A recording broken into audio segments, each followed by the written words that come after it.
सर्वमंगल मांगल्ये शिवे सर्वार्थ साधिके शरण्ये त्र्यंबके देवी नारायणी नमोस्तुते.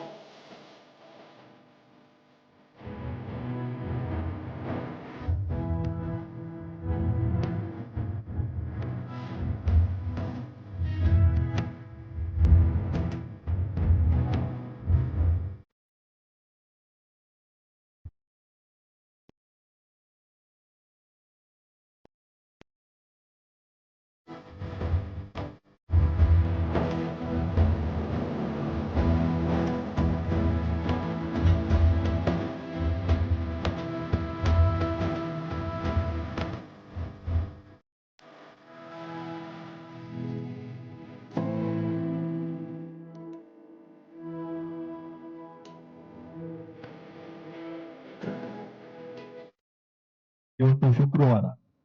ಇವತ್ತು ಒಂದು ವರ್ಷದ ಹಿಂದೆ ಬಂದಾಗ ಹೇಗಿತ್ತು, ಈಗ ಹೇಗಿತ್ತು ಅಂತ ಕೇಳ್ತಾ ಇದ್ದಾರೆ.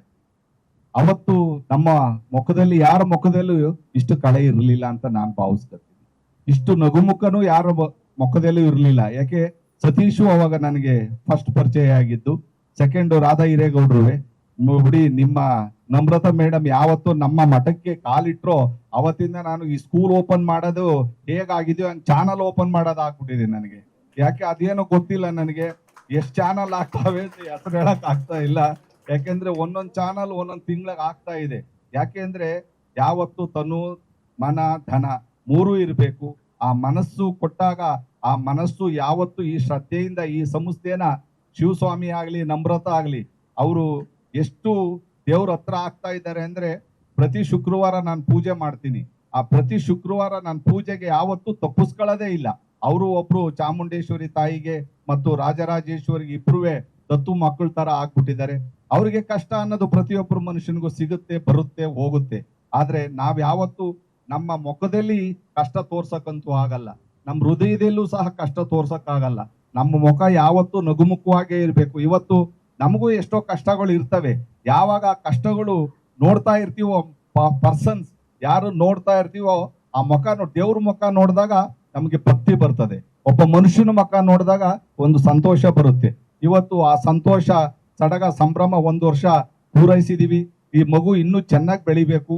ಅದಕ್ಕೆ ನಿಮ್ಮೆಲ್ಲ ಸಹಕಾರ ಚೆನ್ನಾಗಿದೆ ಅಂತ ಶಿವಸ್ವಾಮಿಯವ್ರು ಹೇಳ್ತಾನೆ ಇರ್ತಾರೆ. ನಮ್ಮ ಟೀಮ್ ಇದೆ ಸ್ವಾಮೀಜಿ, ನಾನ್ ಕುಂತ್ಕೊಂಡು ಮಾಡ್ತಾ ಇದ್ದೀನಿ, ನೀವೇನು ಯೋಚನೆ ಮಾಡಬೇಡಿ ಅಂತ. ಅವರು TRP ಸ್ವಲ್ಪ ಕಮ್ಮಿ ಆದಾಗ ಇಬ್ರುವೆ ತುಂಬಾ ತುಂಬಾ ತುಂಬಾ ಬೇಜಾರಾದ್ರು. ನಾನು ಹೇಳ್ದೆ, ಅದು ಬರುತ್ತೆ ಹೋಗುತ್ತೆ. ಸಮ್ ಟೈಮ್ ಮೆಟ್ಲತ್ತುವಾಗ 101 ಮೆಟ್ಲು ಹತ್ತುತ್ತೀವಿ, 61 ಮೆಟ್ಲು ಹತ್ತುತ್ತೀವಿ, 108 ಮೆಟ್ಲು ಹತ್ತೀವಿ. ಆ ಮೆಟ್ಲು ಹತ್ತದ ಮೇಲೆ ದೇವ್ರ ದರ್ಶನ ಮಾಡೋದು. ಅದೇ ರೀತಿ ನಮಗೆ ಒಂದಲ್ಲ ಒಂದು ಕಷ್ಟಗಳು ಪರ್ಸನ್ಗೆ ಮನುಷ್ಯನಿಗೆ ಬಂದೇ ಬರುತ್ತೆ. ಅದನ್ನೆಲ್ಲ ನಾವು ಆಗಕ್ಕಲ್ಲ. 1 ಮೆಟ್ಲು ಹತ್ತಾದ್ಮೇಲೆ 2ನೇ ಮತ್ತೆ ಮೆಟ್ಲು ಹತ್ತಕ್ಕಾಗೋದು. ಇವತ್ತು ನಾವು 108 ಮೆಟ್ಲು ಹತ್ತಬೇಕು ಅಂದ್ರೆ ಇನ್ನೂ ಸಾಹಸ ಮಾಡಬೇಕು. ನಿಮ್ಮಲ್ಲಿ ನಾನು ಎಂಪ್ಲಾಯೀಸ್ ಆಗಿರ್ಬೋದು, ಎಲ್ಲರೂ ಬಿಡೋ ಅಭ್ಯಾಸ ಒಂದು ಇಟ್ಕೋಬೇಡಿ. ನೀವು ಒಂದು ಸಂಸ್ಥೆಗೆ ಸೇರಿದಾಗ ನಾವು ಎಲ್ಲಿದ್ರೂ ಕೆಲಸ ಮಾಡಬೇಕು. ಆ ಪ್ರೀತಿ ವಿಶ್ವಾಸದಿಂದ ನಾವು ಕೆಲಸ ಮಾಡಿದಾಗ ಎಂಪ್ಲಾಯೀಸು ಅದಕ್ಕೆ ಬರೋ ಪ್ರೀತಿ ವಿಶ್ವಾಸ ಎಲ್ಲೂ ಸಿಗೋದಿಲ್ಲ. ನಾವು ಯಾವುದೇ ಡಾಕ್ಟರ್ ಆಗಿರ್ಲಿ, ನಮ್ಮ BGS ಸಂಸ್ಥೆ ಆಗಿರ್ಬೋದು ಅಥವಾ ಮೆಡಿಕಲ್ ಕಾಲೇಜ್ ಆಗಿರ್ಬೋದು ಅಥವಾ ವಿದ್ಯಾಸಂಸ್ಥೆಗಳಾಗಿರ್ಬೋದು, ನನ್ನ ಹತ್ರ ಇರೋ ಟೀಚರ್ಸ್ 99.9% ಯಾರು ಬಿಟ್ಟು ಹೋಗಲ್ಲ. 1% ಅಷ್ಟೇ ಬಿಟ್ಟು ಹೋಗ್ತಾರೆ. ಆ ಸಂಸ್ಥೆ ಬೆಳೀತಿರೋದಕ್ಕೆ ಕಾರಣ ಅವ್ರು ಇರೋದಕ್ಕೆ.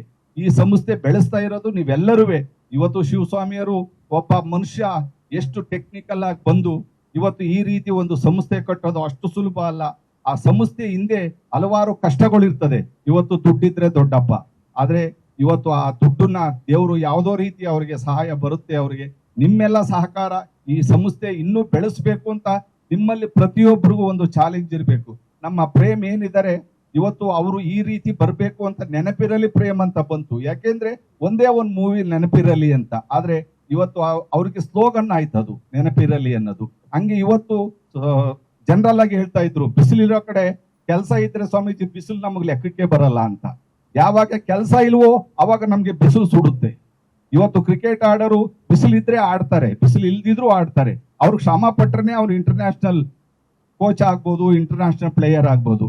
ಅದೇ ರೀತಿ ಇವತ್ತೆಲ್ಲ ಕ್ಯಾಪ್ಟನ್ಶಿಪ್ ಏನಿದೆ, ನಮ್ಮ ಶಿವಸ್ವಾಮಿಯವರಾಗ್ಲಿ ನಮ್ರತಾ ಆಗ್ಲಿ, ನಿಮ್ಮ ಔಟ್ಪುಟ್ ಆಗಲಿ ಇನ್ಪುಟ್ ಆಗಲಿ ಮಾರ್ಕೆಟಿಂಗ್ ಟೀಮ್ ಆಗಲಿ, ನಿಮ್ಮೆಲ್ಲ ಎಡಿಟರ್ಸು ಕಾಪಿ ಎಡಿಟರ್ಸ್ ಇರ್ಬೋದು, ಎಲ್ಲಾ ತರದ್ರಲ್ಲೂ ಇದ್ದೀರಾ. ನನಗೆ ಯಾಕೆಂದ್ರೆ ನಮ್ರತಾ ಈಗ ಕಲಿಸ್ಕೊಡ್ತಾವ್ರೆ ಯಾರು ಏನೇನು ಅಂತ.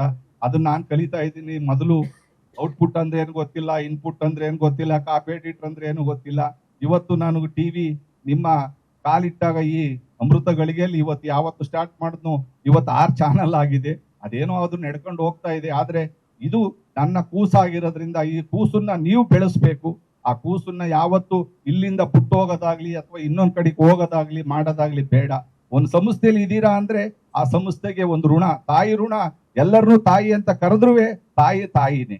ಆ ತಾಯಿನ ತಾಯಿಯಾಗಿ ಕರೆಯೋಣ, ತಾಯಿನ ಮಮತೆಯಿಂದ ಪ್ರೀತಿಸೋಣ. ಈ ಸಂಸ್ಥೆಯ ಅನ್ನ, ಅಕ್ಷರ, ಆರೋಗ್ಯ ಎಲ್ಲ ನೀವು ಪಡ್ಕೊಂಡಿದ್ದೀರಾ. ಈ ಸಂಸ್ಥೆ ಋಣನ ನಾವು ತೀರಿಸಬೇಕು ಅಂದ್ರೆ ಇನ್ನೂ ಹೆಚ್ಚಿನ ಶ್ರದ್ಧೆ ವಹಿಸಿ ಈ ಸಂಸ್ಥೆಯನ್ನು ಮುನ್ನಡೆಸ್ಕೊಂಡು ಹೋಗಿ ಅಂತ ಹೇಳಿ ನನ್ನ 2 ಮಾತು ಮುಗಿಸ್ತೇನೆ.